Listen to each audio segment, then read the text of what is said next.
பொதுவாவே மருந்து அப்படின்னாலே பக்க விளைவு உண்டு அப்படின்றது தான் எல்லாரும் நினைக்கிறாங்க. ஏன்னா, இன்னைக்கு அலோபதி மருத்துவத்துல பக்க விளைவு இல்லாத மருந்து இல்லை. அது எல்லாருடைய மைண்ட்லயும் ரெக்கார்ட் ஆயிப்போச்சு. அதனால இந்த மலர் மருந்துலயும் பக்க விளைவு இருக்குதா? அப்படின்னு கேட்பாங்க. மலர் மருந்த பொறுத்தவரைக்கும் துளி கூட பக்க விளைவே கிடையாது. துளி கூட பக்க விளைவே கிடையாது மாத்திரம் இல்ல.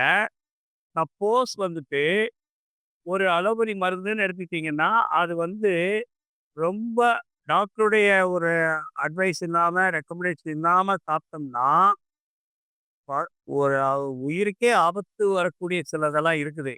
ஆனா, இந்த மலர் மந்தப்பத்த மட்டும் அந்த மாரி எதுவுமே கிடையாது. யாரு வேணாலும் ஈவன் தெரியாம கூட அத சாப்பிட்டாலும், அதனால அதனுடைய பலன் தான் இருக்காது. நான் என்ன சொல்லுவேன்னா, இந்த பக்க விளைவு பத்தி சொல்லும்போது இப்போ நானே வந்துட்டு உங்களுக்கு எந்த மருந்துன்னு தெரியாம நான் தவறுதலா குடுத்துட்டேன். அப்டின்னா கூட நீங்க சாப்பிட்டீங்கன்னா, உங்களுக்கு ஒண்ணும் பக்கவிளைவு எதுவும் கிடையாது. ஆனா என்னன்னா, சரியான மருந்து குடுத்தா, அதனுடைய உங்களுடைய நோய் பிரச்சனையோ, இல்ல வேற பிரச்சனையோ தீர்க்கும்.